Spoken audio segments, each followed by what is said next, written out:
အားလုံးမင်္ဂလာပါ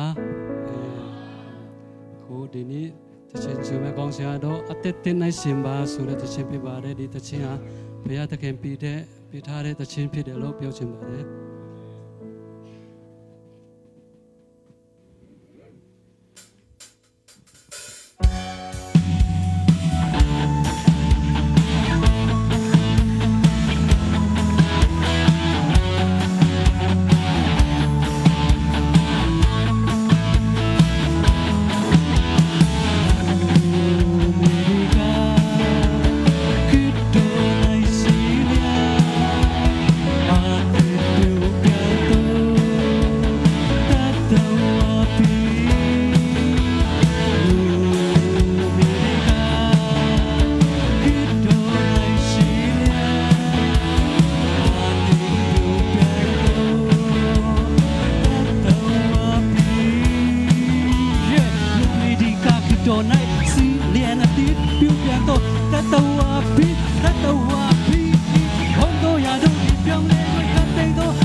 Picture